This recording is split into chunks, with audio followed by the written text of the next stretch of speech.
Welcome to our channel where we explore the mysteries of the past. Today we're going to share with you a tale of bravery and unity passed down through generations. Get ready to embark on a journey to the ancient mountains of Canaan. Thousands of years ago, small tribes lived peacefully in the rugged mountains of Canaan. Each tribe consisted of around 50 households residing in caves or homes made of wood, mud, and straw. Their primary livelihood was herding sheep and goats. Every day they would graze their flocks on lush green pastures atop the mountains, guarding them against wild animals. By sunset they would return to their homes, leaving the mountains to the darkness and the howls of wolves that echoed through the night. Despite the wilderness, the tribes lived a contented life.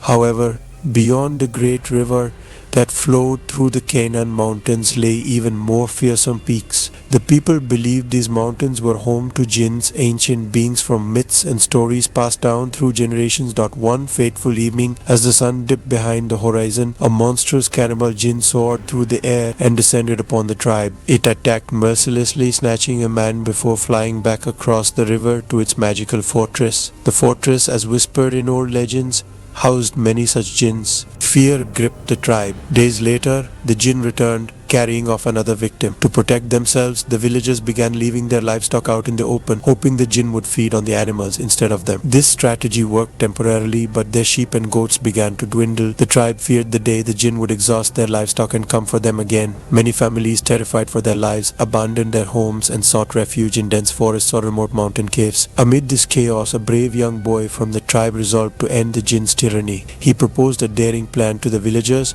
but they were too frightened and suggested fleeing the region entirely. The boy, however, was determined. He convinced the villagers to gather as much wood as possible. The people, hesitant but desperate, followed his lead and collected large piles of wood. He instructed them to place the wood piles at strategic locations around their homes and soak them in oil. When the jinn attacks, he told them, "We will set these piles ablaze and trap it in the fire." Days passed, and the villagers anxiously awaited the jinn's next attack. One day, while the boy was herding sheep on the mountains, he spotted the jinn flying in the distance. He quickly gathered the sheep under thick trees to hide them from sight and rushed back to warn the villagers. When the jinn arrived, gliding menacingly in the air, the villagers braced themselves. As soon as it swooped down to attack, they ignited the wood piles. Enormous flames erupted, surrounding the area. The jinn, startled and trapped by the fire, tried to descend, but its wings caught ablaze. Injured and unable to fly, it plummeted to the ground. The villagers, armed with axes, rushed forward. With a combined effort, they struck down the jinn, severing its head. Their enemy was defeated.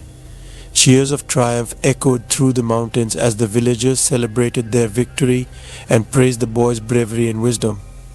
To ensure the jinn would never return, they dismembered its body and threw the remains into the river that flowed through their land. The tribe and their livestock were finally safe, free to live in peace once more. The young boy became a hero among his people, and his story was told for generations as a testament to courage, unity, and the power of wit over fear. Thanks for watching. Please subscribe and like.